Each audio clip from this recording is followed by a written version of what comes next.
കലൂർക്കാടും പരിസര പ്രദേശത്തുമുള്ള ജനങ്ങളാണ് ആശങ്കയിൽ. കലൂർക്കാട് ഗ്രാമപഞ്ചായത്തിൽ 12-ാം വാർഡിൽ വർഷങ്ങളായി പ്രവർത്തിക്കുകയും എന്നാൽ ഏതാനും നാളുകളായി സോഷ്യൽ മീഡിയയിൽ വൈറലായ പാരമ്പര്യ ചികിത്സ ആശ്രമത്തിലെ ഗുണ്ടാ മാഫിയ വിളയാട്ടമാണ്. ജനങ്ങൾ ഇതെല്ലാം കേട്ട് ആശങ്കയിൽ കഴിയുമ്പോൾ ഇതുപോലെയുള്ള പ്രശ്നങ്ങൾ ഈ നാട്ടിൽ ആവർത്തിക്കില്ലെന്ന് അധികൃതർക്ക് ഉറപ്പു പറയാൻ കഴിയില്ലെന്ന നേർക്കാഴ്ചയാണ് വാർഡ് മെമ്പറുടെ പ്രതികരണം. ഈ സ്ഥാപനത്തിന് പഞ്ചായത്തിൻ്റെ ലൈസൻസ് ഉണ്ടോ എന്ന ചോദ്യത്തിന് രസകരമായ മറുപടിയും. വാർഡ് മെമ്പർ എന്ന നിലയിൽ കണ്ണാശുപത്രി നടക്കുന്ന പ്രശ്നത്തെക്കുറിച്ച് തന്നെ പറയാനുള്ളത്. ഇത് സംഗതി ഇത് ജനത്തിനറിയണമെന്നേ. നിങ്ങളൊരു വാർഡ് മെമ്പർ എന്നുള്ള നിലയിൽ ഈ കേസിനെ കുറിച്ച് നിങ്ങളങ്ങനെ പോയിട്ട് കാര്യമില്ല. ഇത് മറുപടി പറഞ്ഞിട്ട് തോന്നി.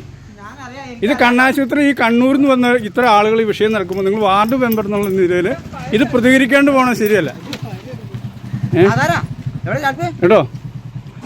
നിങ്ങൾ വിഷയം മാറ്റിയിട്ട് കാര്യമില്ല. ഇത് പൊതുജനത്തിന് കാണാനുള്ളതാ. നന്നായിട്ട് ഇത് ഏത് ലൈസൻസാണ് കൊടുത്താങ്ങനെ? പിന്നെ ആർക്കറിയാവുന്ന വാർഡ് മെമ്പർക്ക് അറിയാൻ പറ്റില്ല, പിന്നെ ഇത് ആർക്കറിയാവുന്നേ? നിങ്ങൾ മിണ്ടാണ്ട് പോയിട്ട് കാര്യമില്ല. അത് ഏത് ലൈസൻസാണ്? നിങ്ങൾ പഞ്ചായത്ത് സെക്രട്ടറി വിളിച്ചു ചോദിക്കുന്നേ.